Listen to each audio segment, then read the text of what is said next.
I'm Kristen with the Rogers Public Library, and this week for Catch 'em All at the library, we will be focusing on Litwick.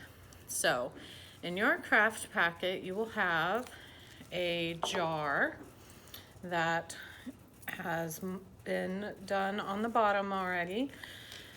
You will also have some little sheets of white tissue paper and some little strips of purple tissue paper, as well as a pencil,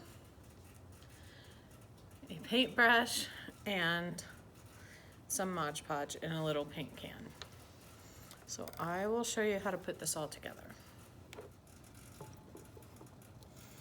So to begin, we're going to take our jar, and there is a little hole punched into the center of the top. We're going to take our strips of purple. Some of them may be long strips, some may be shorter. We're going to put them all together and then use our pencil to gently push that folded end down through the little hole. Once we have it a little ways pushed in, then we can remove the top of the jar so that we can see the bottom. And we can kind of grab hold of it and pull a little more. And if it comes off, that's okay, as long as it's still coming through the hole. We just want at least some of it to be stuck through so that it stays at the top. So once we have that done, we'll put the lid back on.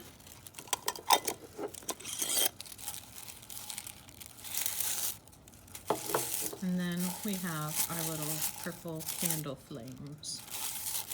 And if you'd like to trim them so that they stand up a little more, or shape the edges to be a little pointed or rounded to look a little more like flames, then you can do that. Then we're going to take our pieces of white tissue paper. They are already cut in the shape that we need, but we are going to cut a little hole in the center. So fold it in half, cut a little slit into the center of it, and then we can open it back up, and that will allow us to tuck the purple flames through that hole.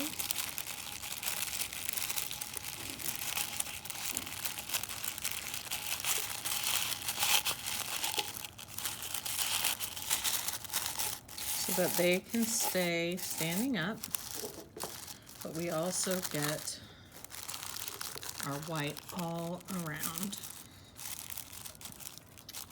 Now we need our Mod Podge.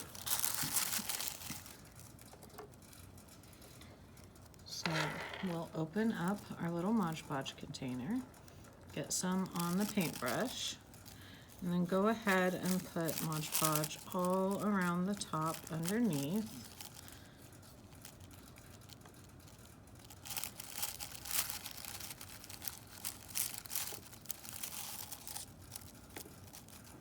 We want to get it all the way around, even on the top edge of the container.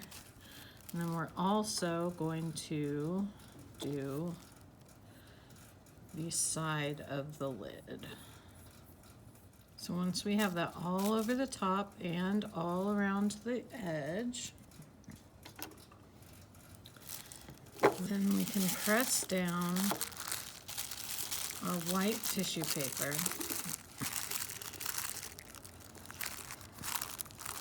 so that it lays flat. Now only the bottom layer or two will actually lay flat to start out.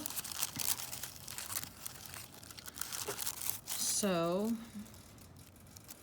we can take our Mod Podge again and put another layer between the layers of our tissue paper.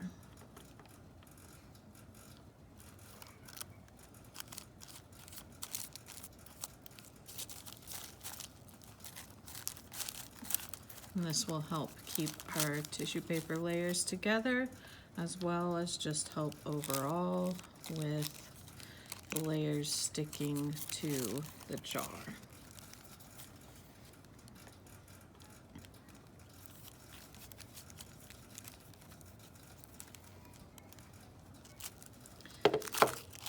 And then we can press it back down. We want our layers to stay lined up though. So if you need to lift and adjust a little bit, you can.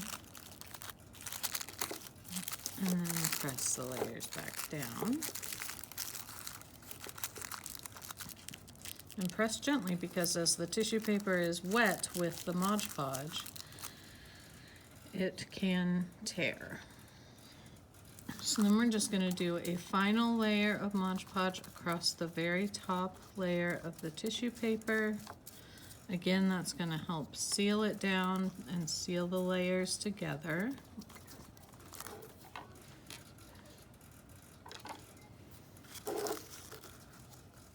And once we have it so that the layers are all laying down pretty flat around the top, then we can just let it dry. And then once it is dry,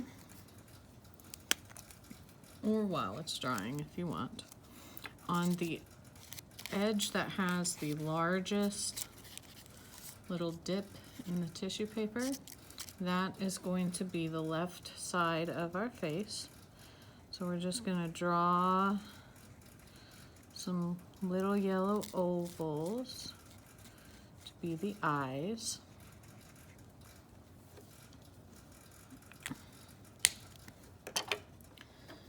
And then we'll just draw a little black smile.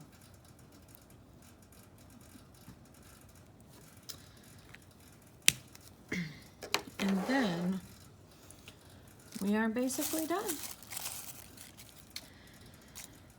And we can let it dry. And once it is dry, you should be able to remove the lid, and we can put a little tea light candle inside, and then screw the lid back on so that our little lit wick can be lit up. And you'll be able to see the shine of the tea light through the jar. And that is our craft for this week. Thank you so much for joining me, and I will see you next week to make another spooky Pokemon. Bye.